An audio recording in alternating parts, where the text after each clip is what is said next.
About maybe 10 or 12 years ago, a person I knew very well, had been very helpful to me in my campaigns when I was in the Senate, came to me and said she had met this very impressive young man, and he was going to start this group to go on college campuses and try to convince young Americans that ours is the greatest country in the history of the world and that Marxism was bad. And I remember thinking back then, I'm going to admit to you guys, I was a little skeptical. I said, college campuses, you're going to do that? Why don't you start somewhere easier, like, for example, communist Cuba, you know? But my skepticism was proven wrong. In place after place over the last 12, 14, 16 years, we've seen this renaissance. Understand where we were at that time in our history. Understand where we are still today in many places, where young Americans are actively told that everything that they were taught, that all the foundations that made our society and our civilization so grand, they were all wrong, they were all evil, that marriage is oppressive, that children are a burden, that America is a source of evil, not of good in the world. And here was this voice that inspired a movement in which young Americans were told that is not true. The highest calling we are called to is to be in a successful marriage and to raise productive children.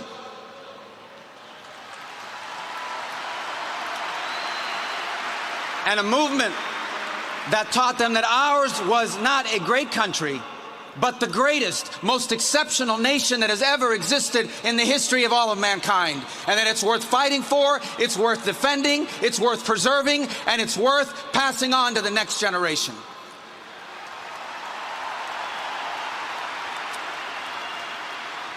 This was the mission and the work of Charlie Kirk. And a couple things that stand out about him. He led this movement, but he did so with incredible knowledge. It's unbelievable how much he knew. He came to me very recently. He said some quote. I said, who said that? He said, Marcus Aurelius. I said, what district does he represent? I kind of knew who it was, but he said back, no, it's a Roman, philosopher king or emperor. His incredible knowledge. Let me tell you that one of the last messages I had with him was just a few days before his passing, where he wrote me from overseas, I'm in South Korea, I have many concerns I want to share with you when I get back. He was constantly expanding his horizons, but he just didn't have knowledge. He had wisdom, an uncanny amount of wisdom for a man as young as he was.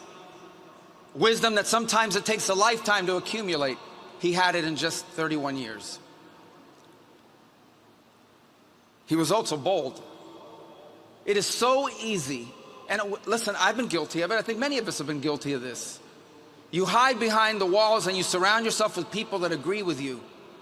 We do it as a society all the time. Increasingly, people are moving into neighborhoods with other people that agree with them politically and isolate themselves from people that do not agree with them.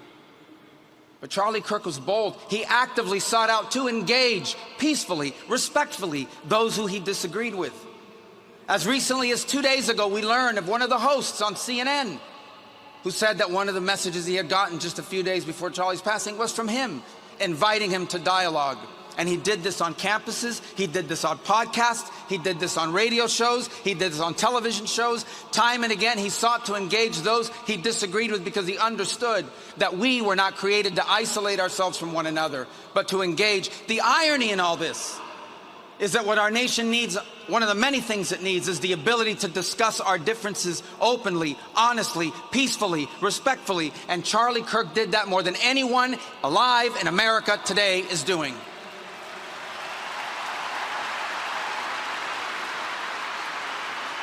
And Charlie Kirk was impactful. Impactful because of all the things I've said, but look around this place. There's 100-something thousand people here. The President of the United States is here. His entire cabinet is here. Television outlets and media outlets from all over the world are covering this.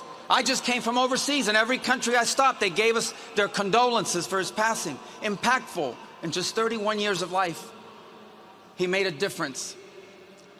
He mattered, and he will matter now more than he ever has before. And let me close with this.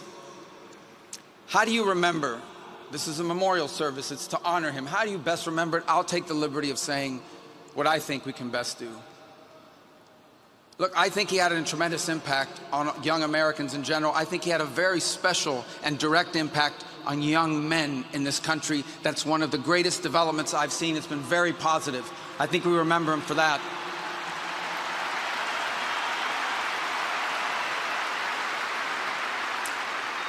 I think we remember him for constantly saying, you want to live a productive life, get married, start a family, love your country. These are powerful messages.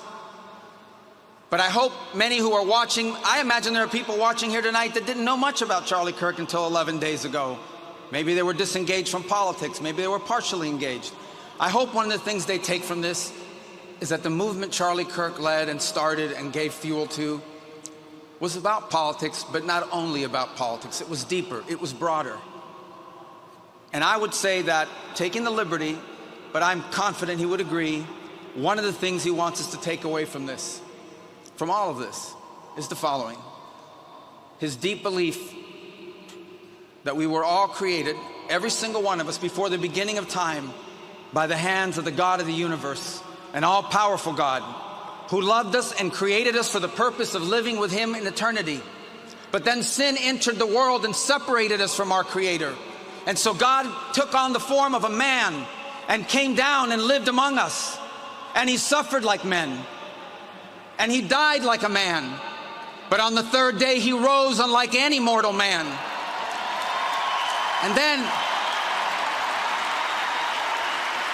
And to prove any doubters wrong, he ate with his disciples so they could see, and they touched his wounds. He didn't rise as a ghost or as a spirit, but as flesh. And then he rose to the heaven, but he promised he would return, and he will. And when he returns, because he took on that death, because he carried that cross, we were freed from the sin that separated us from him. And when he returns, there will be a new heaven and a new earth, and we will all be together, and we are going to have a great reunion there again with Charlie and all the people we love. Thank you, and God bless you.